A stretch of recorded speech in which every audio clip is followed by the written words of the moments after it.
Este foro nos alegra particularmente porque nos permite retomar un poco una de las líneas de investigación que hemos tratado de desarrollar desde nuestro centro de investigación, y está vinculada con el tema de la caracterización, la georreferenciación y el recuento histórico de la accidentabilidad de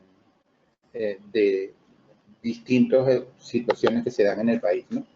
Yo quisiera le había pedido permiso a Enrique para poder mostrar en un par de minutos que esa es una línea que realmente a nosotros nos interesa sobremanera, porque la estadística y la georreferenciación de los casos que se generan de distinto tipo, nosotros estamos convencidos que son un insumo fundamental para poder orientar y optimizar la toma de decisiones que se da en el manejo de situaciones de emergencia.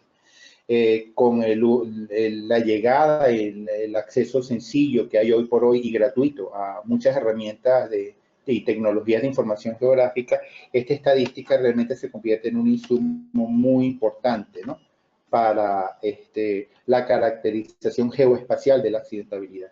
El SIGIL comenzó a trabajar estos temas específicamente en el inventario histórico y la caracterización de accidentes en parques nacionales ubicados en los Andes venezolanos, específicamente en el Parque Nacional Sierra Nevada y Sierra de la Curata.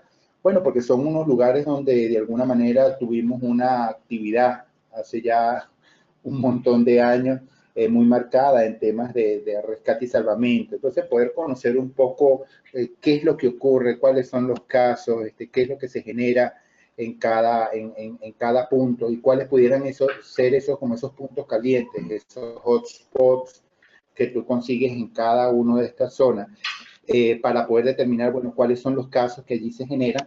Definitivamente constituyen un insumo muy importante para uno poder optimizar los recursos, los esfuerzos de capacitación, los cada vez más difíciles esfuerzos de equipamiento, de dotación de material que se dan. Estas imágenes son parte de esos resultados y muestran en cada uno de esos punticos casos de incidentes de SAR terrestre, pues gente perdida, gente que se accidenta visitando las montañas más altas de este país, de Venezuela, o inclusive mucha patología de montaña. Venezuela tiene uno de los indicadores más altos de mortalidad asociada a patologías de altura, gente que muere por edemas cerebrales, edemas pulmonares, producto, bueno, del ascenso rápido a cotas más o menos importantes, ¿no? Entonces, en el marco de este tipo de estudios, ¿no?, que han servido de base, pues, para orientar programas y planes de actuación en temas de rescate y salvamento, se dieron hace algunos años otras iniciativas asociadas al área, por lo menos el tema del SAR fluvial o el SAR de aguas blancas, poder caracterizar bien la gente que es arrastrada, que muere, que cae en torrentes de montaña. Entonces, con eso determina cuáles son las distancias más o menos medias, cuáles son los modelos de probabilidad que rigen el desplazamiento de esas personas. Entonces, con eso optimizar un poco cuáles podrían ser los patrones de búsqueda en SAR fluvial en estas áreas.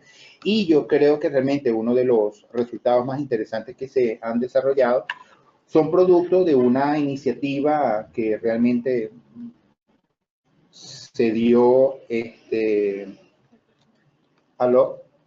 una iniciativa que se dio entre Enrique Martín y nuestros amigos de la Organización de Rescate Humboldt y Carlos Burguera, que con toda esa data y toda esa información histórica que tenía el Humboldt, nosotros esencialmente comenzamos a tratar de apoyar con tesistas, con estudiantes, con pasantes, la recopilación, la sistematización y la ubicación en coordenadas de todos esos accidentes aéreos en el país, ¿no?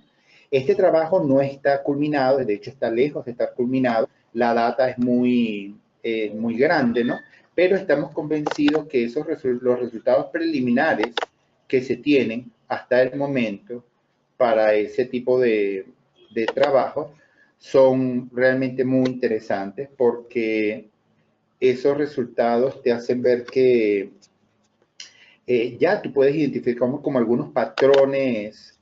Aquí por lo menos pueden ver algunos resultados muy preliminares, ¿no? De lo que son esos esfuerzos que se han desarrollado para poder hacer caracterización geoespacial de esos accidentes. Ahí pueden reconocer la imagen del país y los distintos accidentes que se han ido verificando y ubicando, ¿no? Ahí se ven claramente unas tendencias que, bueno, gente con mucha trayectoria y que son realmente referencias en el estudio de estos temas, como el caso del expositor que nos acompaña hoy, por su propia kilometraje ya te dice, mira, eso, los accidentes se suelen concentrar en tales lugares y tienes problemas aquí, las características de las operaciones en cada uno son más o menos estas, ¿no? Entonces, es muy interesante cuando esa experiencia se refleja en un inventario georreferenciado como este, ¿no?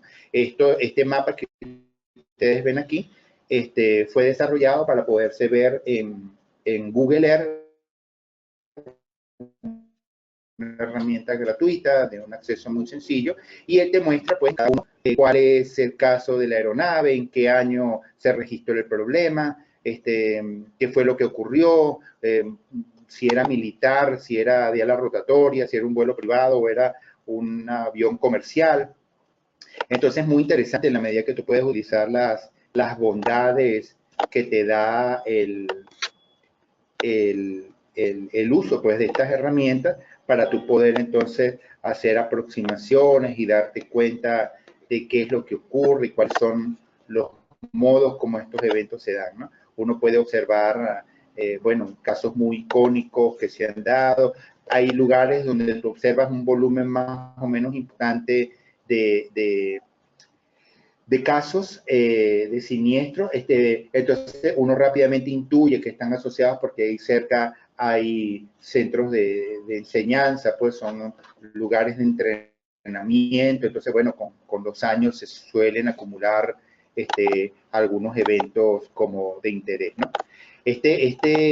Trabajo realmente nosotros nunca llegamos a contar con digamos, ningún apoyo para poder desarrollarlo. Fue un trabajo que se ha hecho, bueno, un poco ahí por interés y por el apoyo de varios allegados que nos han apoyado mucho en el sentido de poner su tiempo, brindarnos su data y bueno, y poco a poco hemos ido llenando la información. Vale la pena mencionar que algunas de estas personas que han apoyado este tema son personas vinculadas a lo que fue el programa, lo que es el programa de estudios en emergencias y desastres que en algún momento aperturó el Instituto Universitario de Tecnología de Ejido. Varios pasantes de la Universidad de los Andes también han apoyado. Y bueno, obviamente el grueso de la información viene de la Organización de Rescate Juntos, ¿no? Hay que destacar los aportes de el ingeniero Sergio Velasco, la profesora Jaybe Maldonado, que también apoyaron mucho este tema. Y bueno, un poco los que iniciaron el esfuerzo, que es Enrique Martín, que es el conferencista que nos acompaña hoy, y Carlos Burguera. Yo siento que en Venezuela, y ya con esto cierro, se le da, y en buena parte de América Latina, pero particularmente en Venezuela, se da muy poco uso a la importancia, se le da muy poca importancia y se usa poco la potencialidad que tiene estas herramientas estadísticas. O sea, la caracterización geoespacial de la accidentalidad es un insumo fundamental en muchos países para tú determinar qué recursos tienes que tener, cuánta inversión tienes que lograr, cómo optimizar los tiempos de respuesta, cómo localizar óptimamente los recursos que debes de tener a la mano para poder tener respuestas óptimas y cosas de este tipo, ¿no? En el marco de esto, esa caracterización no se limita, lejos de limitarse, pues, a temas como el que hoy nos vamos a desarrollar, que es el tema aeronáutico.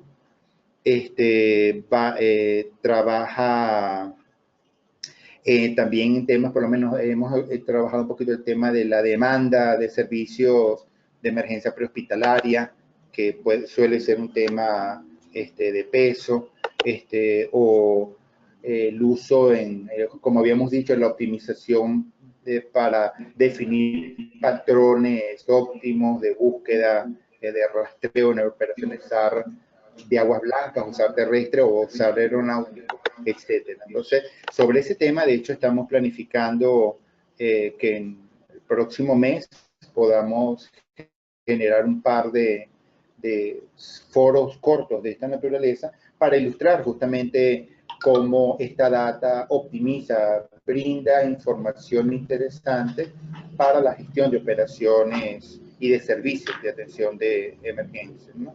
Entonces, bueno, estemos pendientes por las redes sociales que nos mencionó Jenny para estos eventos que pensamos montar próximamente.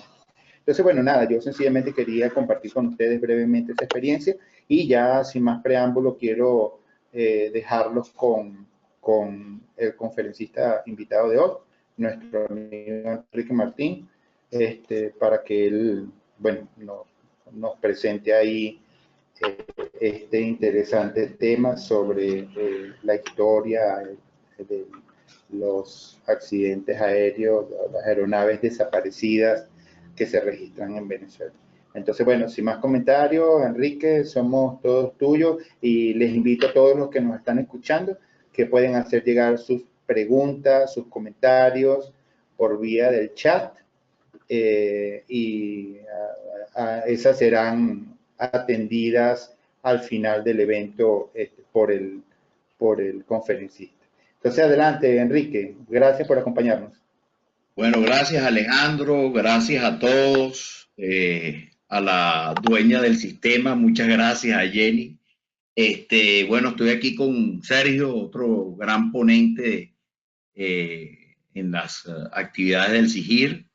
Gracias por su apoyo. Y sí, este es un trabajo que se hizo, que no solo lo hizo la organización Rescate Humboldt, lo hicieron otros grupos como el Grupo Rescate Vargas, el GIMAI, personas en todo el país que recolectaron información. Eso incluye, por ejemplo, en el Táchira estaba Alfredo Yasco y en Maracaibo, bueno, cantidades de personas. En realidad son más de 100 personas que colaboraron con el trabajo histórico que hizo la organización Rescate Humboldt y que por supuesto nosotros en su momento coordinamos, y parte de ese trabajo es lo que Alejandro les mostró, y parte también es este trabajo que vamos a ver sobre aeronaves desaparecidas en Venezuela. Y tenemos que recordar varias cosas. Primero, esta presentación la hicimos en el aniversario del Grupo Rescate Aragua, que cumplía 40 años. La organización de Rescate Humboldt cumplió 50 el año pasado. Y hoy no, bueno, en este año 2019 se celebran también los de 250 años del natalicio de Alejandro von Humboldt, que es el nombre de nuestra organización. Nosotros tuvimos la ventaja de recibir un bisnieto del doctor von Humboldt y nos visitó en Venezuela en nuestra antigua sede que quedaba en la Plaza Venezuela. Un orgullo en esa época de los años 70 cuando él pasó por aquí. Pero bueno, entremos con las aeronaves desaparecidas en Venezuela. Tenemos una relación estadística y la primera fuente, pues además de los archivos y la historia que se va perdiendo al pasar de los años, la tenemos en los medios de comunicación social. Ellos son la memoria del país. Y aquí tenemos pues diferentes periódicos que hacen referencia a aeronaves que desaparecieron en diferentes años, en diferentes momentos, en épocas, como podrán observar allí en la lámina. Es importante que entendamos lo siguiente. La OASI, en su artículo 25 del Convenio de Aviación Civil Internacional, llamado el Convenio de Chicago, firmado en 1944, establece que una aeronave está perdida cuando se inician las operaciones de búsqueda y salvamento. Cuando iniciamos operaciones SAR, estamos buscando aeronaves perdidas. Eso está normado y establecido en el artículo 25 del Convenio de Chicago, que tiene que ver con aeronaves en peligro. Ahora bien, en el momento que suspenden las operaciones de búsqueda, entra el anexo 13 de la OASI, que es de investigación de accidentes, y manejamos el concepto de accidente de aviación que norma la OASI. Aquí lo podemos ver, este es el concepto. Es un concepto muy complejo, tiene 3 apartes, y lo importante de este concepto es que para que exista un accidente aéreo tiene que haber intención de realizar un vuelo. Inclusive está el propósito de realizar el vuelo si se refiere a aeronaves no tripuladas. Como les dije, está dividido en 3 elementos, porque hay excepciones. Por decirles algo, un avión está parado en la pista, o sea, en una plataforma, no tiene intención de volar, llega un autobús y lo choca, eso no es un accidente aéreo. Un accidente aéreo tiene que haber intención de realizar el vuelo, como lo pueden leer allí, que está claramente definido. Luego, por supuesto, la parte A, cualquier persona sufre lesiones mortales o graves a consecuencia de hallarse en la aeronave, por contacto directo con parte de la aeronave, incluso el chorro de la misma, pero también hay excepciones que establecen allí y que las pueden ver con claridad. Luego la parte B, la aeronave sufre daños o rupturas estructurales. Para que tengan un ejemplo, llegó un samuro, se le metió en la nariz del avión. Bueno, eso es un incidente aéreo, eso no es accidente aéreo. Porque en las excepciones está claro que es por falla o daños del motor. O sea, se falló el motor, no es un accidente. Cuando el daño se limita a un solo motor, incluido su capó accesorio, hélices, extremos de las alas, antenas, sondas, álabes, neumáticos, frenos, ruedas, carenas, paneles, puertas del tren de aterrizaje, parabrisas, revestimientos de la aeronave, pequeñas abolladuras o por daños menores a las palas del rotor principal o el rotor de cola o compensador, como lo llaman en los helicópteros. En fin, hay una serie de excepciones que establecen que es un accidente. Y luego en la parte C nos dice que la aeronave desaparece o es totalmente inaccesible. Por ejemplo, el LED 410 de Transavia, que está a 910 metros de profundidad, es inaccesible, es un accidente aéreo. O la aeronave desaparece. Entonces, tenemos el artículo 25, cuando estamos en operaciones de búsqueda, estamos buscando aeronaves perdidas. Cuando la operación de búsqueda finaliza, estamos entonces o tenemos una aeronave que está desaparecida, y en este concepto de accidente es que nos basamos. Luego, bueno, hay una serie de notas que condicionan las lesiones. Por ejemplo, la persona se muere después de los 30 días contados a partir de la fecha del accidente, entonces no es una lesión mortal y no puede imputársele al accidente aéreo. En fin, son condicionados para fines estadísticos y de manejo de la información. Es complejo la condición de establecer que es un accidente aéreo o no. Eso lo va a tener la experiencia que usted tenga y, por supuesto, el conocimiento en base a lo que está normado.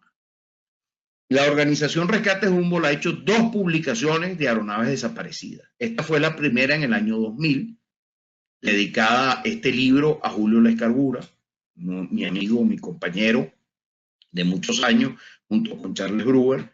Los que estén interesados en este libro, se los puedo mandar porque está digitalizado. Mi correo es sarrescate, tienes doble R, @gmail.com. Repito, sarrescate@gmail.com, y con mucho gusto se los envío por el correo. Esta es la nueva edición del 2013, con más aeronaves incluidas y ciertas mejoras técnicas, como podrán observar aquí. Reitero, están a la orden, sarrescate@gmail.com. Entremos en el tema específico. Desde 1927 es la primera aeronave desaparecida en Venezuela. Pero tuvimos que clasificarla en 5 grupos de trabajo. Y ya vamos a ver el porqué. El primer grupo, aeronaves totalmente desaparecidas. Nunca se encontró nada. Hay 39 aeronaves, entre ellas está la famosa derrame La Vegas, que se extravió el Bravotango X-Ray. Luego tenemos la segunda clasificación. La aeronave o partes de ella fueron localizadas, pero las personas a bordo todavía están desaparecidas. Por ejemplo, el 03 Charlie de Aeropostal o el vuelo MH370 de Malaysia Airlines, aparecieron unos restos en las costas africanas, pero no han aparecido las personas. Por eso ya ven lo importante de tener una clasificación. ¿Okay? Ahí está el avión, el Yankee Victor 03 Charlie de Aeropostal, cayó al norte de Margarita, 11 personas a bordo, solo se encontraron restos de la aeronave. Luego tenemos la tercera clasificación. La aeronave, partes o restos de personas fueron localizados, pero todavía hay personas a bordo desaparecidas. ¿Qué significa? Bueno, encontramos restos de la aeronave, encontramos restos de la persona y, por ejemplo, ahí tenemos de 17 casos, tenemos el avión de Santa Bárbara Airlines. Ese avión, hay una mujer que en cuerpo nunca se encontró. Por cierto, aquí donde les estoy marcando está uno de los registradores de vuelo o la caja negra del avión. Entonces, fíjense que este avión cayó en tierra, ni siquiera en el mar. Se localizaron todos los cuerpos. Ahí murió un primo, Ítalo Longo, un primo mío, Ítalo Longo Blon, y bueno, muy conocido en Venezuela, familia mía también. Y una señora, el cuerpo de una mujer, nunca fue encontrado. Sin embargo, legalmente se le declaró muerta porque estaba el manifiesto de vuelo, la lista de pasajeros, todo apuntaba que estaba a bordo y bueno, eso se ocupa un tribunal de declarar lo pertinente. Luego viene la cuarta clasificación, que es que la aeronave está desaparecida, pero restos de las personas fueron encontradas. Hablamos, por ejemplo, del caso Biproca. ¿Qué pasó con el caso Biproca? El avión está en el fondo del mar, nunca se encontró, pero aparecieron restos de personas y también hay restos que no fueron localizados, cuerpos que no se encontraron, y así en diferentes casos. 31 hasta este momento en que estoy hablando con ustedes. Y luego tenemos otra clasificación, que es para fines estadísticos nuestros. ¿Por qué esta clasificación?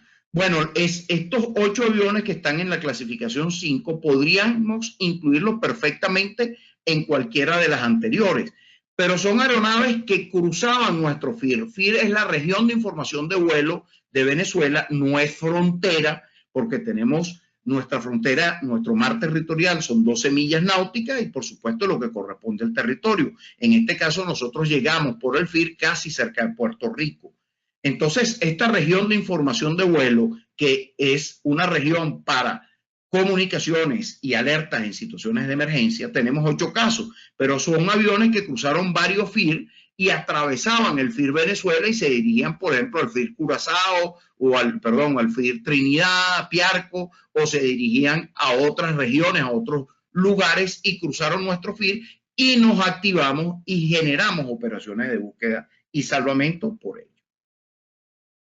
Luego vamos a hablar de las aeronaves que fueron ubicadas antes de cumplir el año de operación de búsqueda. Tenemos el caso del avión de Rutaca, Yankee Victor 2229 Charlie. Y tenemos las aeronaves que fueron ubicadas después de un año de desaparecida. Por ejemplo, el avión de Corpo Andes, que se ubicó 35 años después. Ahí estuvo trabajando Carlos Bruguera, hizo un excelente trabajo. Hay una foto que lo verán allí. No pusimos la foto de la mulita que lo acompañó por razones obvias correspondientes. ¿Cuáles son esas aeronaves totalmente desaparecidas? Bueno, vamos a ver el grupo 1. En el grupo 1 tenemos la primera, que fue un Stinson November Charlie 773, siglas de Estados Unidos de esa época, en 1927. Ese fue el primer avión desaparecido. Paul Refren, un avión que estaba haciendo un vuelo de Estados Unidos hacia Brasil. Luego el segundo, un avión colombiano que salió de Cartagena hacia Maracaibo, tampoco llegó, no sabemos si cayó en Colombia o cayó en Venezuela, pero nos tuvimos que activar. Luego diferentes aviones como un Curtiss de rutas aéreas nacionales, RANSA, el famoso del capitán Ramela Vega, el número 4, el 15 de abril de 1954, 4 personas desaparecidos, no sabemos si en mar o en tierra. Se hizo una búsqueda inmensa allí, inclusive yo leí en los archivos del ministerio en esos momentos una carta donde la firmaba el general Marcos Pérez Jiménez ordenando que se continuaran las operaciones de búsqueda de ese avión. Tenemos aviones militares como el de la Fuerza Aérea, de Maiquetía a base Libertador. Se supone que debe estar por la zona del Parque Henry Pittier, pero también está el mar. Tenemos diferentes aeronaves, como podrán ver. Inclusive tenemos los aeronaves que han caído y han desaparecido en el territorio venezolano en reclamación. Si bien a muchos no les gusta, legalmente ese territorio está en reclamación, forma parte de Venezuela, y en la organización Rescate Humboldt pensamos que tenemos que incluir estadísticas de las aeronaves desaparecidas que hayan ocurrido en ese territorio que para nosotros es venezolano. Y bueno, así tenemos una cantidad de incidentes, de accidentes, perdón, porque ya entran en la clasificación de accidentes como vimos, y tenemos este caso, el 1305 Papa, otro avión. Por cierto, el piloto también familia mía, primo un poco lejano, pero al final primo, que se pierde en Colombia. Sin embargo, el avión es venezolano, nunca apareció y no fue localizado. Y aquí tenemos un caso muy emblemático, que fue el avión de los Cisneros, el 1258 Papa en el año 81. Generó una búsqueda inmensa, trajeron hasta la vidente que trabajaba en el FBI para tratar de localizar el avión y no apareció ni el avión ni los restos. Y él iba de la base Miranda, aquí en Caracas, desde Caracas, pues, hacia Aruba. Nunca llegó, se reportó en emergencia y sabemos, pues, que impactó con el mar. Y así va la historia. Aquí tenemos, por ejemplo, el avión de Paul Refren en un dibujo que hizo su nieta, su bisnieta, que está en el Museo Smithsoniano en Nueva York, y gracias a Alfredo Shell del Museo del Transporte, que estaba haciendo una investigación de Jimmy Ángel para un libro que está allí a la venta en el Museo del Transporte sobre el Salto Ángel, pues nos las facilitó como un recuerdo de esta aventura del capitán Paul Refren desaparecido. Este era el avión de color verde, como vieron allí, las letras amarillas. Aquí buscando a Paul Refren, la última gran búsqueda de él se hizo en el año 1976. Este de la foto es Paul Refren. Y luego tenemos un cuento que nos dijo el capitán Harry Gibson, hoy desaparecido, gran amigo. Yo fui un copilastre para él, o sea, volaba con él, y copilastre por el peso, me imagino, pero aquí se lo pongo. Esta es la búsqueda, como pueden ver, que se hizo, se chequearon los diferentes puntos, pero en esos años apareció este señor que está aquí, que se llama Alejandro Laime. En 1947 fueron a medir de la revista National Geographic el salto, y él era agrimensor, igual que lo era Paul Refren.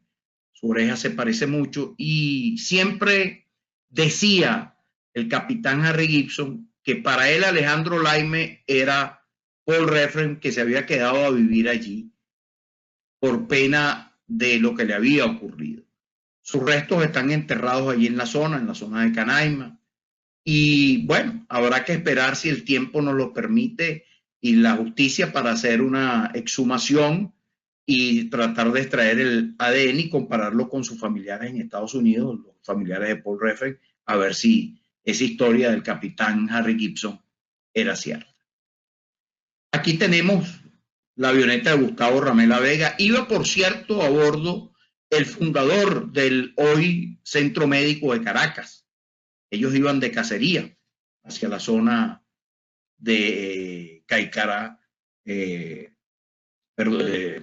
a la zona de los llanos Caicara del Orinoco, pues iban para allá a cazar y el avión nunca apareció, pero se le buscó por más de un año. Esta era la zona donde se pensaba que estaba el avión una Semana Santa.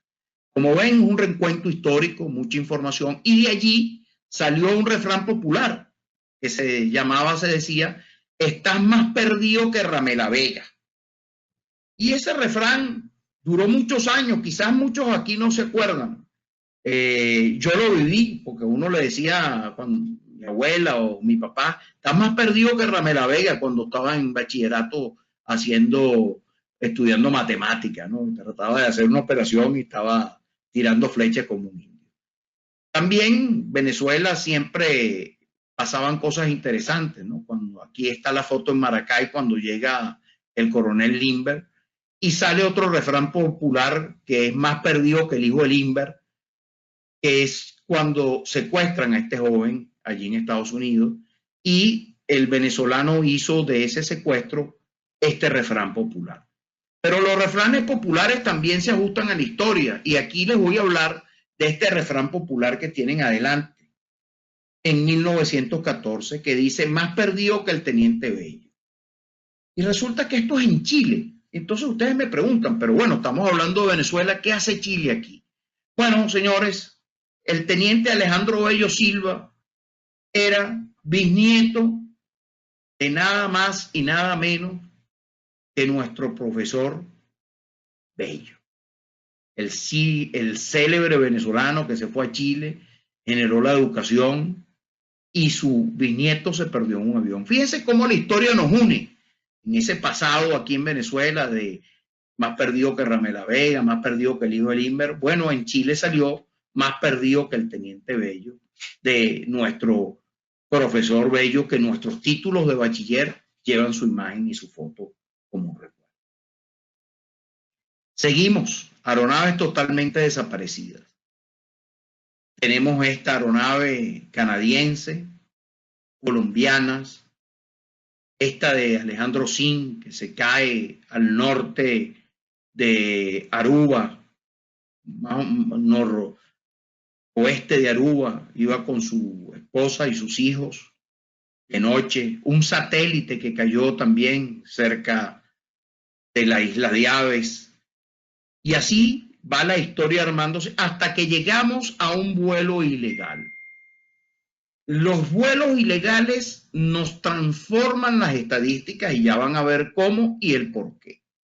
Tenemos el caso de los Busi, por ejemplo, que se extravió, no lo encontraron, iba de Los Roques a Base Sucre. El Capitán North, allá abajo en Ciudad Bolívar, iban 7 personas en una Cessna 182, adventistas del séptimo día que llevaban pacientes enfermos, indios que pesaban 50 kilos, 30 kilos. Y en una Cessna 182 que caben 4 personas, imagínate, iban 7. Pero había muy mal tiempo en la ruta. Que lo vieron ahí en un periódico también, el Yankee Víctor 1373 Papa, de Canaima, Entre Ríos, Marcos Villegas, tampoco se encontró. Este caso fue emblemático, no teníamos aeronaves para buscarlo tampoco, teníamos un solo avión. Imagínense la ruta de Canaima, Entre Ríos el río Caura, allá abajo al sur de Maripa, en Estado Bolívar, al sur. Y buscar en la selva con un avión, pues el resultado ya lo tiene, un avión desaparecido. Aquí tienen el de Sin, que les dije cerca de Aruba, iba con su esposa, un Mitsubishi, a marizar de noche, se quedaron sin combustible. Y bueno, todo lo que genera esta acción. Entonces el piloto desaparecido piden reanuden la búsqueda. Este es otro caso interesante, un avión November que desaparece. Ella fue la que avisó, nadie sabía que el avión estaba volando ni nada de eso. Y ella misma fue la que reportó que su marido no había llegado. Y bueno, se generaron operaciones de búsqueda y tampoco se localizó. Los buses, inclusive, ofrecían hasta recompensas, 200.000 bolívares de la época. El papá, el esposo y sus 2 hijas en un viaje con este avión, el 2257 Papa, quedó desaparecido. No lo hemos encontrado todavía, a pesar de que se buscó y se buscó bastante. Y por supuesto, bueno, la parte 3, fíjense, aviones ilegales, 7. Y del territorio venezolano en reclamación también tenemos. Aquí tenemos a Norse, el que les dije, la Cessna 182. Y aquí tenemos 39 casos, 7 ilegales, quedarían 32. Y si sacamos los 3 casos del territorio venezolano en reclamación, tendríamos 29 aeronaves desaparecidas. En todo caso, con estas 139 tenemos 114 personas que están desaparecidas. Una cosa que pasa con los vuelos ilegales. Los vuelos ilegales, muchos de ellos salieron oficialmente, otros fueron derribados, pero las autoridades no informan. Como son aviones que hacen operaciones del narcotráfico, llevan sustancias ilegales, entonces las autoridades no dan información. Y si uno la pide, entonces lo ven a uno mal, y entonces lo ponen a uno a dieta. Y en verdad no tengo ganas de hacer dieta. Pero resulta que estadísticamente nos altera su silencio esta referencia que ustedes están viendo. Repito, desaparecidas, totalmente desaparecidas, tenemos 32 casos, 39 en total, pero 7 con la que les dije que estábamos incluyendo. Ok, seguimos. Aquí el avión, esta es la zona de acción SAR, este avión guyanés. Y bueno, ahora aeronaves desaparecidas o partes localizadas y faltan personas. En este caso, como les dije, tenemos al teniente Villegas, Avenza, que se encontró la hélice, esta abandonada de Brasil, Apolinar Méndez con un Canberra, pues en la zona entre el Táchira y Maiquetía, desaparecido también. Y bueno, los accidentes pasan. Aquí reconocemos al Grupo Rescate Aragua, su aniversario, sus 40 años. Aquí está la hélice que sacaron a flote del avión de Avenza, el Yankee Victor Charlie Alpha Victor November, que lo tienen aquí arriba. Este es el de Brasil que les dije que se encontró en el delta en el estado del Tamacuro, solo. Brasil nunca informó. Me imagino que era un avión de traslado, algo le pasó y aterrizó de emergencia allí y no sé, los pilotos se fueron caminando. Total, nadie sabe. Apareció allí cuando llegamos, se llegó el ingeniero Salasparra a hacer la investigación. Pues simplemente no había nadie, no había ningún reporte.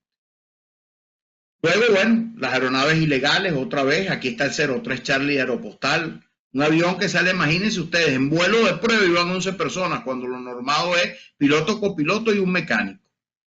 En este caso, del 83 estuvimos nosotros buscando este helicóptero que salió de un barco hacia Puerto Cabello, nunca apareció, solamente partes del helicóptero, pero no los tripulantes a bordo. De esto tenemos 17 casos, 4 ilegales serían 13 y un total de 61 personas desaparecidas. Aquí tenemos los restos que recuperaron del 03 Charlie, el avión de Aeropostal. Pero fíjense una cosa, no recogieron una sola parte metálica del avión, solamente estos restos que ustedes están viendo.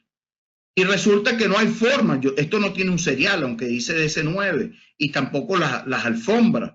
Entonces, legalmente no hay cómo saber que correspondía a ese avión, a pesar de otras cosas que sacaron.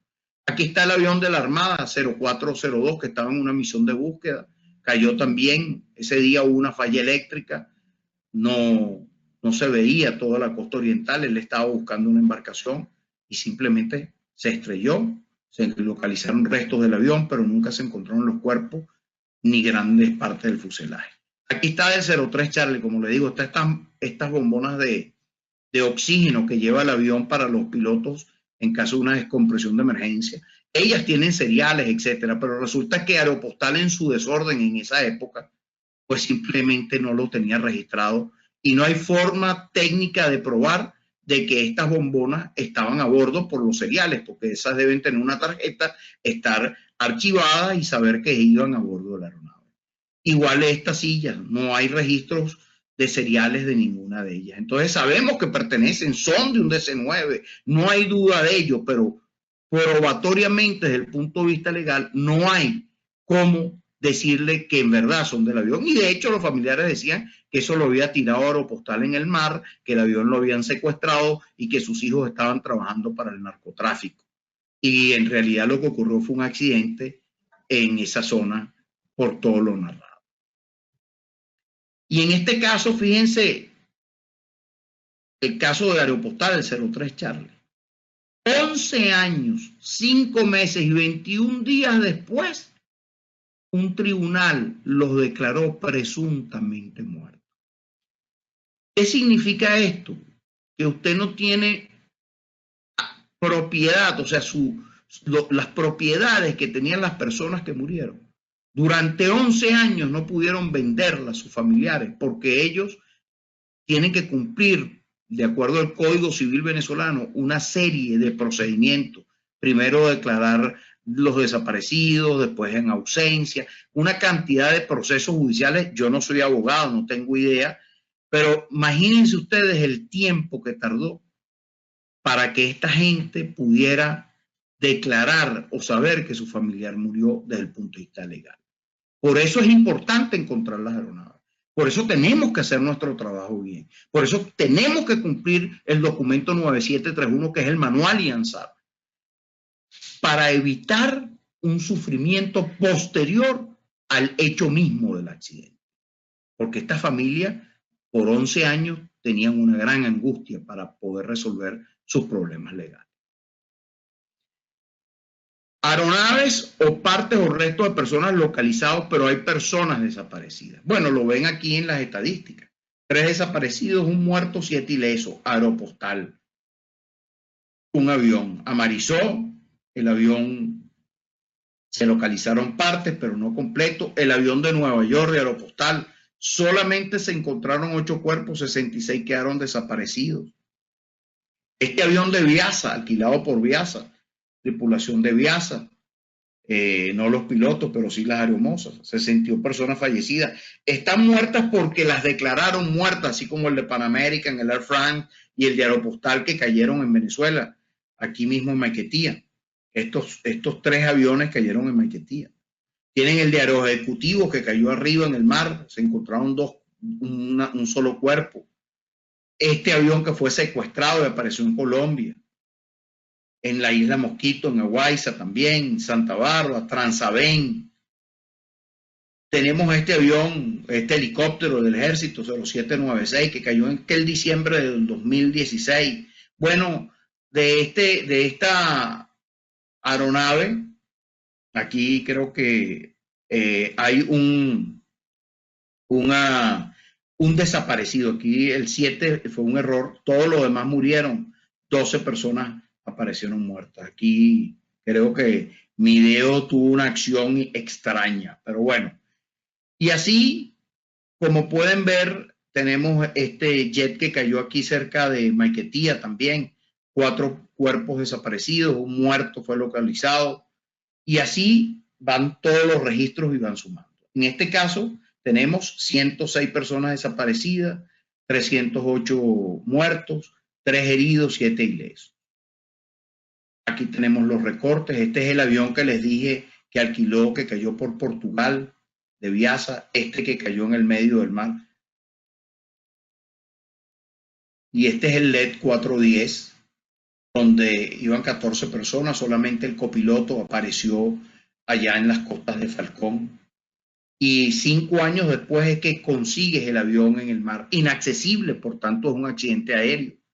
Y aquí nos dice todo, esta foto nos dice cómo amarizó el primer plano que entró al agua. Cuando amarizó fue el plano derecho, perdió el elevador, el estabilizador que está aquí, pues el alerón.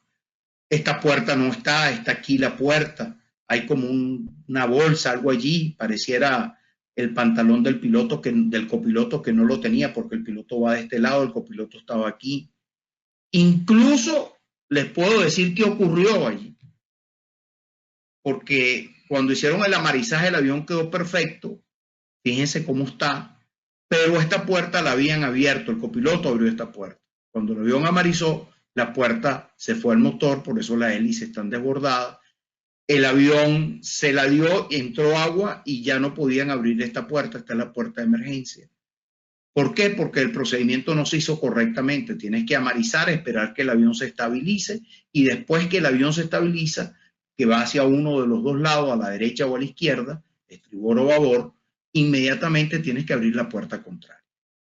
Entonces, cuando ocurrió esto, pues ya lo dicen. Por eso investigación de accidentes es un arte y la experiencia es lo que lo domina. Aquí está la sigla 281. Aquí tenemos el de Misoni. Casualmente, 6 personas a bordo, hay 3 desaparecidos y 3 muertos. Entre los desaparecidos está Misoni. Toda esta operación donde se consiguió este avión, el 2615 y el 281, se pagó entre el gobierno de Italia y Venezuela. Aquí trabajó Hugo Marino, hoy no sabemos dónde está, pero él cobró su dinero de este trabajo por localizar estas aeronaves utilizando alta tecnología. Aquí está Misoni, el desaparecido, los restos cuando fueron localizados del fondo del mar, sacados. Y aquí tenemos el caso del 2686, el avión del SATA que se estrella al norte. Este trabajo también lo hizo Hugo, usó su AV, que es este equipo, un equipo un torpedo que se lanza, se programa y él va haciendo la búsqueda solo. Cuando sale se saca un chip y se lee lo que extrajo, o hay otros nuevos que se pueden controlar desde superficie y ver en baja resolución eso. Tenemos un campo de escombro de 280 metros, se localizó a 170 metros de profundidad. Como ven, eso es lo que ve el equipo, un sonar de barrido, un sonar de apertura sintética, un SAS, y por supuesto hay que bajar un ROV. En este caso la AV tenía cámara y nos trajo esta foto que están viendo aquí, que corresponde a este equipo que está aquí en el avión. Como ven, así vamos haciendo las cosas, se va trabajando para que no nos alcance es el hecho de que la aeronave quedara desaparecida.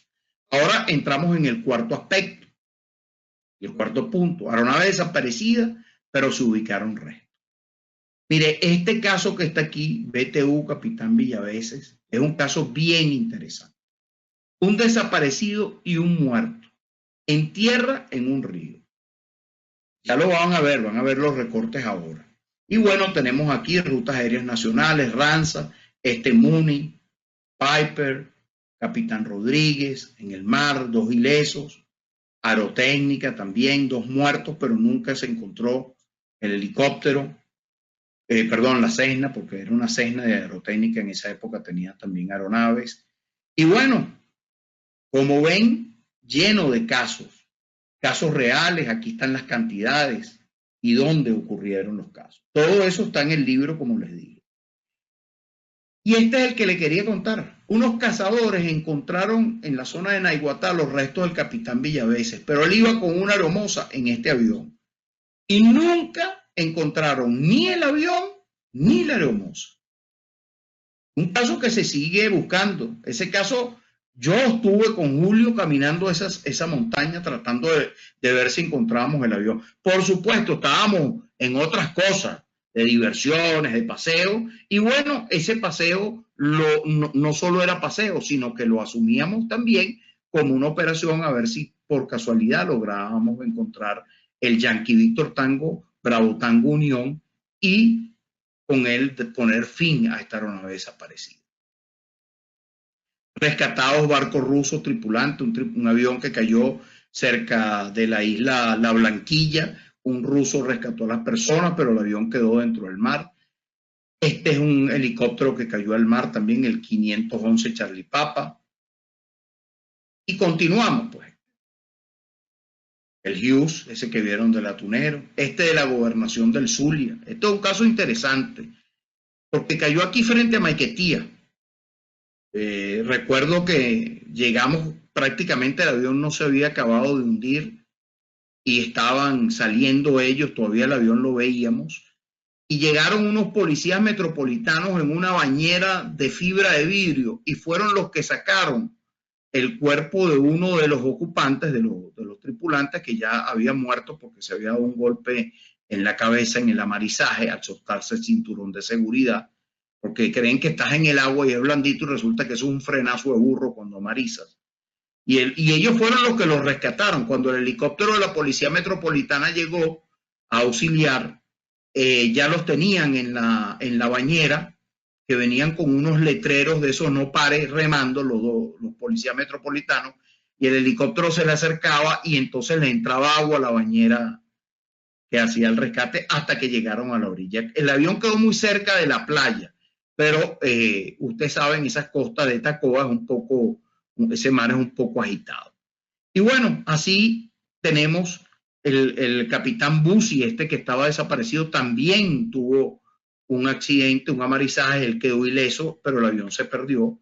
De la Fuerza Aérea, también un Mirage. Y así, bueno, pueden ver el de Chapi Air, se encontró un cuerpo, hay 5 desaparecidos. Inclusive aquí encontramos una balsa salvavidas activada y todo en este caso.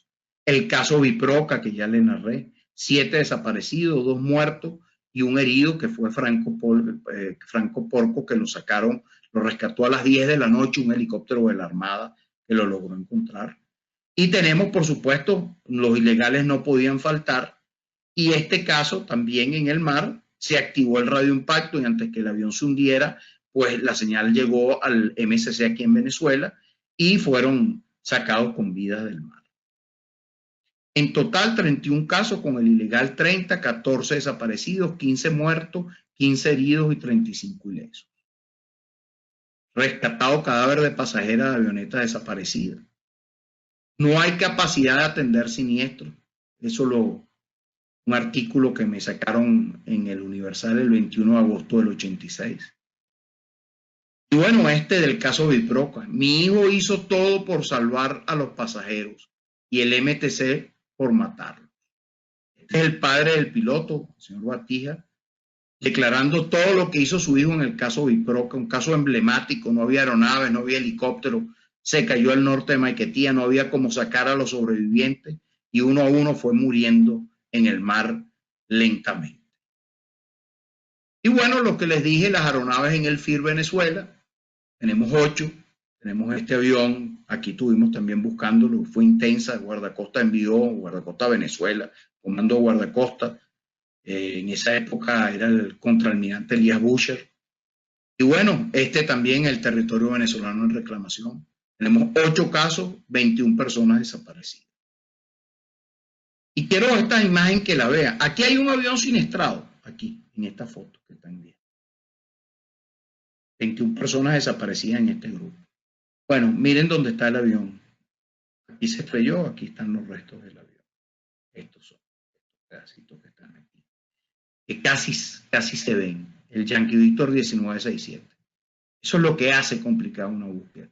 Por eso requiere nuestra experiencia, nuestra preparación, nuestro conocimiento. No es salir como locos.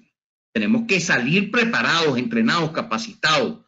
Y por eso está el SIGIR, FEBESAR, estamos nosotros, transmitiéndole a ustedes todo nuestro conocimiento, toda nuestra experiencia, para que no pase lo que no queremos que ocurra, que es que el avión siga desaparecido.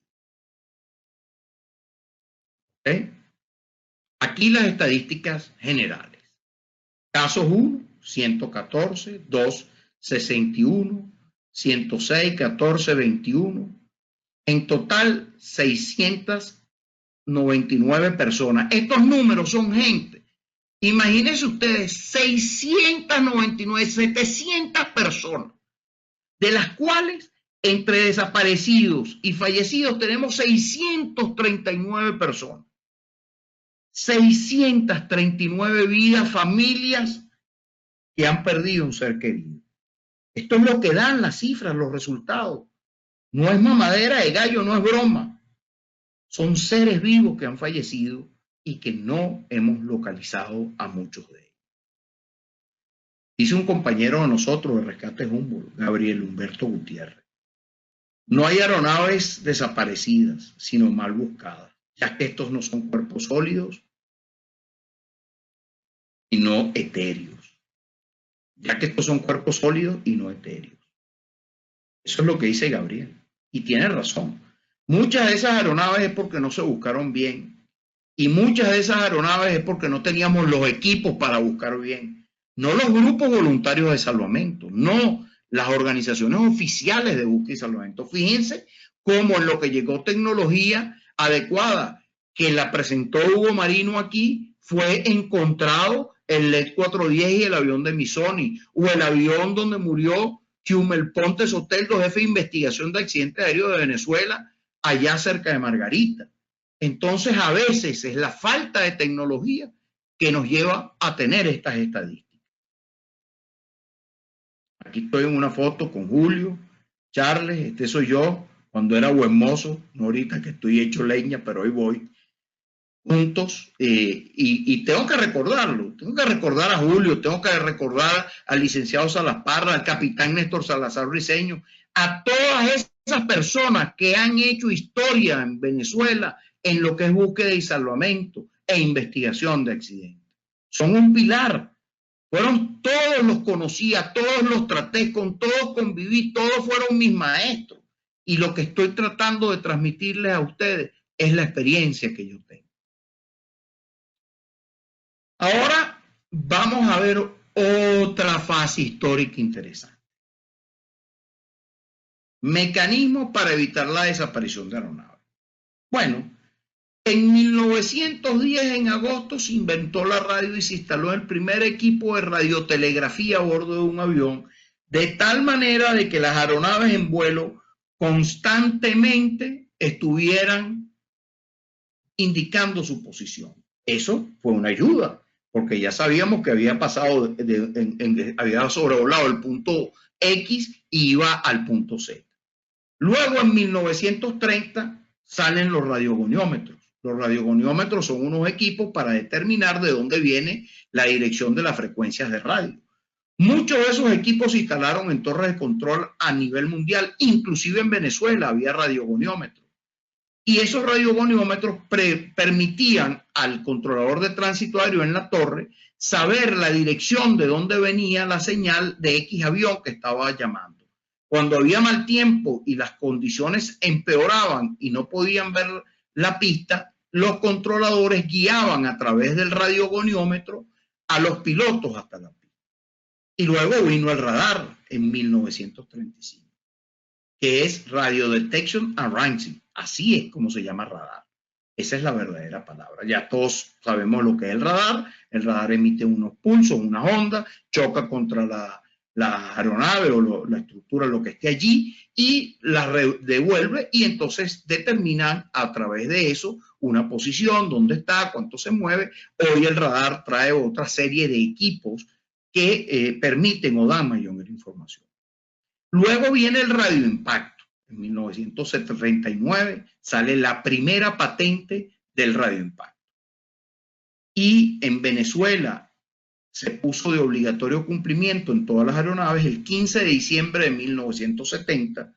Y a pesar de que en Estados Unidos el radioimpacto es donde se inventó, donde se hizo la primera patente, en Estados Unidos 4 años después es que lo declaran obligatorio. Hoy en día tenemos el MEOSAR, los satélites que están en órbita media, trabajan en 3 frecuencias, en la 406, que es la frecuencia que va al espacio, a la 121.5 MHz, que es la frecuencia de emergencia civil. Todos los sistemas de comunicaciones de emergencia en los aeropuertos tienen esta frecuencia para que las aeronaves se comuniquen en caso de emergencia, y 243 MHz, que es la frecuencia militar. Hay radioimpactos de todos los modelos, se llaman radiobalizas, las marinas son EPIR, hay balizas personales, y hay algunas que traen el 243, otras no los tienen, porque el 243 es la frecuencia de emergencia militar. Entonces el radioimpacto emite esa señal. Al principio simplemente era una escucha, se oía, y los aviones a través de equipos a bordo, Direction Finder o con suma de vectores, podían recalar al emisor de la señal de emergencia. Hoy en día está en 406, va al espacio, da coordenadas, pero a veces la señal no llega al espacio porque en la selva hay mucha humedad. En fin, es un sistema que se ideó para localizar las aeronaves, para evitar la desaparición. Luego nació el transponder en 1940. El transponder es un equipo, primero nació como IFF, identificación de amigo o enemigo, y luego sale el transponder, que es un contestador. O sea, el radar le manda una señal, él trabaja con el radar y él le responde al que le envía la señal y te da la altura de vuelo, velocidad, dirección, etcétera. Te da una serie de datos, inclusive hay transponders que pueden enviarte hasta la sigla de la aeronave misma. Entonces, este es otro equipo que salió que va a ir modificándose, ya lo van a ver. Luego, para localizar las aeronaves ya siniestradas en el fondo del mar, salió el ULB. El ULB va adherido a las cajas negras o los registradores de vuelo, tanto al FDR, Flight Data Record, como al Copy Void Record. Debe tener una batería que dure 90 días o puede ser la de 120. La obligatoria es de 90. En 1968 se crea el ULB. Eso emite un sonido en la frecuencia de 37.5 kHz que es detectada por hidrófonos y puedes localizar el emisor de la señal o de la caja negra. Luego vienen los track. Todos los conocemos, los tenemos en el teléfono, los GPS del teléfono son un track, o tenemos el spot o el sistema GPS, o tenemos una cantidad de sistemas track de rastreo, inclusive para los carros, etcétera, etcétera, en 1980. Esto no es obligatorio tenerlo a bordo. Sin embargo, hay aeronaves que tienen track de tal manera de gestionar la operación de esa aeronave, sobre todo en zonas, por ejemplo, de trabajo de minería, donde el helicóptero o la aeronave, la avioneta está moviéndose constantemente. Entonces ellos saben dónde está el avión, en qué lugar está, pueden llamar para que la aeronave se dirija a otro sitio, etcétera. Pero este posicionamiento también nos sirve para localizar la aeronave en caso de búsqueda, aunque esto lo gestiona el propietario del sistema, no lo gestiona todo el sistema aeronáutico, sino es algo privado. Ahora, nuevo salió el ULD, es igual al ULB, pero el ULD transmite en, es FL, Low Frequency, ULD, en 8.8 kHz, igual tiene que durar la batería 90 días mínimo, y va en el interior del fuselaje del avión. La número 6, ULB, va en las cajas negras y el ULD va dentro del avión, dentro de la estructura del avión. No va afuera porque de repente el avión amariza, entonces puede romperse el aparato, sino va dentro del fuselaje para tratar de localizar el fuselaje. Ese es el resultado de la desaparición del vuelo MH370 de Malaysia Airlines. Y luego, ahora obligatorio a partir del 2020, el ADS-B. Es obligatorio que todas las aeronaves tengan un sistema automático de vigilancia y seguimiento. Ese sistema, el ADS-B, ¿verdad? Se sustenta en la circular de la OASI 347. Es obligatorio en todas las aeronaves, incluye civiles y militares. Ahora bien, las militares tienen la potestad de poder apagar el ADS-B, que es una especie de transponder, pero va satelitalmente al espacio, pero le va a responder los mismos datos al radar. Entonces, el avión va a tener un seguimiento constante en vuelo con ese sistema para evitar la desaparición. ¿Ok? Y de ese sistema ADS-B nace el GADSS, Sistema Mundial de Socorro y Seguridad. En el 2008 hacía los tracking cada 15 minutos, o sea, por dónde volaba el avión, y ahora, entre el 2020 y el 2021, lo va a hacer cada minuto a través del sistema ADT, Seguimiento de Socorro Autónomo Oceánico. Estos son los mecanismos que hemos ideado para evitar históricamente la desaparición de aeronaves.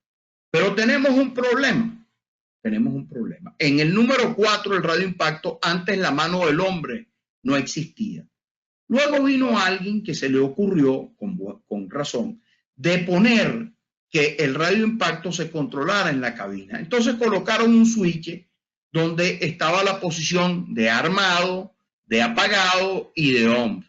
De apagado, perdón, está la posición de apagado, prendido o armado. Armado significa que cuando la aeronave se estrella, produce unas gravedades, produce un movimiento, vamos a hablarlo así, que activa un sensor y lanza la señal al espacio en las frecuencias antes indicadas, 406 y 121.5.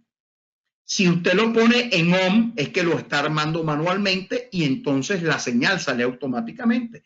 Y si lo apaga, off, está apagado.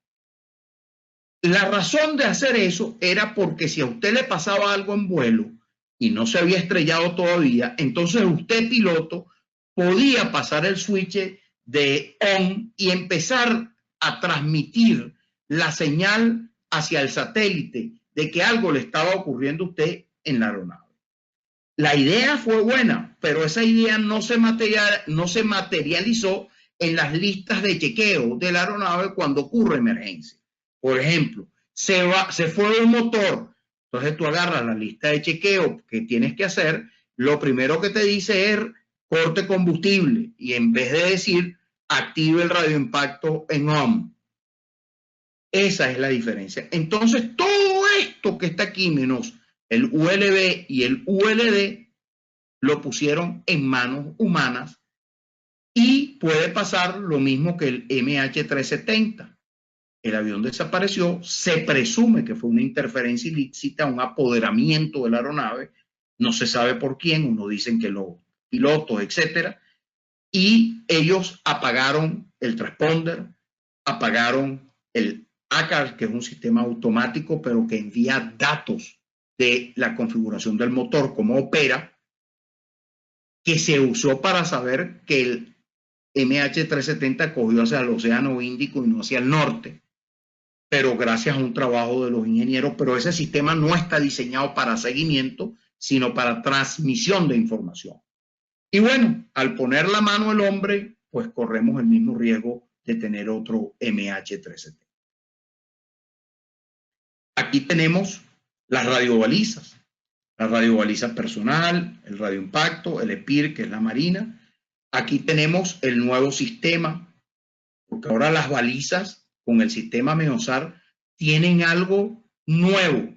No solo la baliza va al espacio con una señal, sino que desde el Centro Coordinador de Misión, el MCC, Venezuela tiene uno, pero con vieja tecnología, no ha migrado a la MEOSAR, pueden enviarle en esta pantalla que están viendo aquí un acuse de recibo y decirle la ayuda va en camino.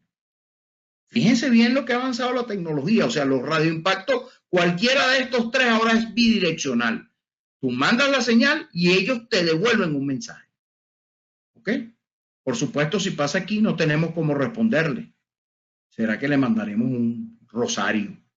Y esto que está aquí, este que está aquí, es el ULB, el que va en las cajas negras.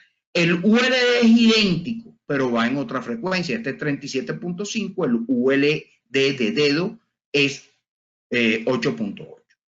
Este sistema MEOSAR permite una mayor recepción de la señal y por ende un mejor proceso de coordenadas. ¿Ok? Vamos a recibir mejor el posicionamiento de dónde está saliendo este equipo. Y por supuesto, todos esos equipos trabajan con el sistema COSPAR-SARSAT y el MEOSAR, que es lo nuevo, el principal de todos los tiene la Unión Europea a través de su sistema Galileo. Entonces, fíjense, aquí tenemos satélites del sistema SAR-SAT-COSPAR, tenemos el GLONASS, que es el ruso, tenemos el EPS, que es el americano, y estos son los europeos. ¿Ok? Es el sistema Galileo. La persona en este caso activó un EPIR, la señal llegó a cualquiera de esos satélites, todos los satélites los transmiten a la estación terrena, el MOLUT, ellos lo envían al control de misión, al MCC, el MSC informa al RCC, Centro Coordinador de Búsqueda, Centro Coordinador de Salvamento, y se envían las SRU o unidades de búsqueda y salvamento a atender al señor. Pero mientras estas unidades llegan, cumpliendo los tiempos de respuesta, el MSC envía de nuevo la señal, déjenme que la flechita boca, envía de nuevo la señal, aquí lo tienen en el punto 7, satélite, creo que nos caímos, regenerándose esto aquí. ¿Me escuchan? Sí, perfecto, adelante. Ok, que tuvimos un problema de luz rápido. Ok, entonces va al satélite de nuevo y regresa el acuse de recibo. La ayuda va en camino.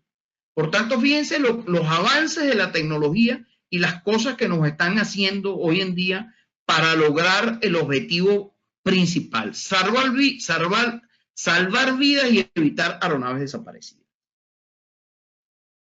Y para ello tenemos los tiempos de respuesta que da el manual IANSAR, el manual de búsqueda y salvamento. Debemos operar 24 horas. Operar 24 horas no es que atendamos el teléfono, ¿aló? No. Operar 24 horas es que debemos dar respuesta. La persona que recibe la llamada de emergencia o la alerta a través de los sistemas ATS, los sistemas de tránsito aéreo, que es lo principal que reportan cuando hay aeronaves, tiene 5 minutos para tomar la primera acción. Esos 5 minutos de ordenar las carpetas, etc. El personal de respuesta SAR debe estar listo en 30 minutos. La primera unidad SAR debe llegar a la escena 90 minutos después de su despacho y la persona debe ser rescatada con un tiempo medio máximo de 2 horas. Ahorita el 26, el que entre a SAR Galileo, que puede entrar en Twitter o en las redes sociales, va a haber un ejercicio para demostrar los tiempos de respuesta, cómo se reducen con el nuevo sistema MEOSAR. Mucha gente no está de acuerdo con esos tiempos de respuesta, pero esos tiempos de respuesta se escribieron con la sangre de las personas que fallecieron y con la sangre de las personas que se fueron rescatadas con vida. No es un deseo, no es un invento. Por supuesto, si el avión desaparece, o sea, el avión no lo consigues durante una búsqueda, está bien, no puedes recuperar en 2 horas a las personas, es obvio. Pero tú tienes que llegar, la primera unidad tiene que llegar a 90 minutos, tiene que estar en el área de búsqueda, tiene que estar buscando. Y si hay un radioimpacto activado y hay una señal y unas coordenadas, tiene, a juro, que cumplir estos tiempos de respuesta. Venezuela no los cumple. No los cumplimos. ¿Por qué? Porque los 6 aviones de búsqueda y salvamento, todos están en la región capital. Todos están o en Caracas, en Maiquetía. Caracas, entiéndase, el aeropuerto Caracas Internacional del Centro. Pero tiene 5 subcentros, tienes Maracaibo, Ciudad Bolívar, y ahí no hay aviones. Barcelona, etc. Eso no puede ser. Si tenemos 6 aeronaves y tenemos 5 subcentros, tenemos que tener una en cada subcentro y una de repuesto por si falla alguna.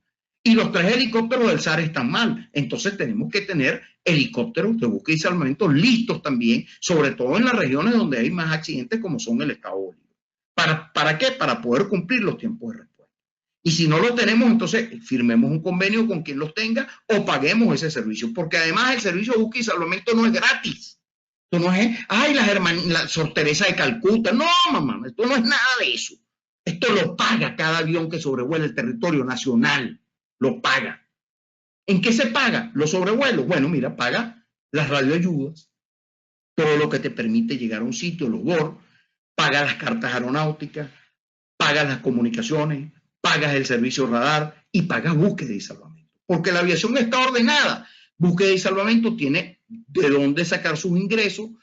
Los aeropuertos tienen de dónde sacar sus ingresos con lo que es el pago de DOSA, que tiene que ver con todo, con lo que es el mecanismo de pista, de plataforma, los bases, todo lo que te permite operar dentro del aeropuerto, llegar al aeropuerto, aterrizar allí. Porque todo lo que es ruta, navegación aérea, tiene una forma de manutención. ¿Eso quién lo estableció? Bueno, eso lo estableció nada más y nada menos que la OASI. Eso está escrito, está normado, está establecido. Por ello, el mecanismo de financiamiento de todos estos sistemas. Entonces, no hay derecho que algo que tú pagas, que tienes el derecho de tener un buen servicio, tenga 3 helicópteros botados en la base Miranda, en la Carlota. No hay derecho y no hay justificación. Bueno, sigamos. Aeronaves localizadas, que ya estamos terminando. después de suspendidas las operaciones antes de cumplir un año. Todas estas fueron encontradas antes de cumplir el año. ¿Okay? Este inclusive ilegal apareció en La Guajira. 35 muertos, un ileso, total 36. Tenemos este de Gatixa, el 174 Charlie, vamos a ver una foto aquí ahora. Y bueno, esta de Satena, de Colombia, que estaba cruzando el estado Táchira también. Aquí está el 174 Charlie, aquí fue donde lo encontramos, estos son los restos de la aeronave. Y bueno, el SAR es un trabajo en equipo, todos somos necesarios y todos somos útiles. Localizada en pérdida en Guayana, el 229 Charlie también. Una búsqueda interesante y trabajó Edgar Raggi del BRAN. Eran los únicos, él y con el helicóptero de la gobernación de Carabobo, eran los únicos que estaban en la zona correcta. Julio Lecarbura, yo y otros más estábamos en otro lado. O sea, los perdidos éramos nosotros. Pero bueno, así son las cosas porque uno también se va llevando, se va dejando llevar. Ahí se mató la gente, el comando de rescate, los que mandaban una noche, porque se pusieron a tomar y después quisieron despegar porque habían llegado unas chicas a un lugar y fueron con el helicóptero en la noche a celebrar con ellas. Y bueno, ocurrió esa tragedia que se mataron todos. Y bueno, así pasan las cosas porque no hay que inventar. Seguimos. Localizada después de un año, ya ha pasado el año. Fíjense que tenemos esta en Virongo. Esta es interesante, un avión de la Segunda Guerra Mundial localizado en el año 70. Que es el Capitán Felice o el Capitán Millán, aparecidos también después de un año, perdido aquí cerquita de Caracas, el Parque Nacional El Ávila, ambos. O aquí está el de Corpoán de 35 años después, ahí tuvo Carlos Bruguera, con mula y todo echándole piernas. Ahí tuvo él, el de Corona, que también se acuerda mucho, el Yankee Víctor 16 Eco, en la zona del estado Aragua. 5 años después lo localizaron unos cazadores. Y bueno, otros, unos buzos, por ejemplo, lo vieron, localizaron los restos del avión, pescadores que sacaron restos, un ala, y así por el estilo, se van cerrando los casos. Y como lo ven, falta de tecnología. Falta de tecnología. 38 personas afectadas, muertas 35 y 33 ilesos. Desaparecida avioneta donde viajaba el presidente Corpoande. Este es Carlos Bruguera. Voy aprendiendo el inglés. Y aquí están los restos del avión. Fíjense que se ve como nuevo, allí en el Páramo, en Mérida. Estábamos en una operación SAR, se había estrellado un avión, el MUFO, lo estábamos recuperando allí.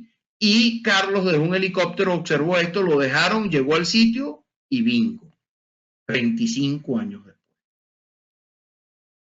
En aviación nada se supone y en un momento de eso menos. Eso fue lo que hizo Carlos.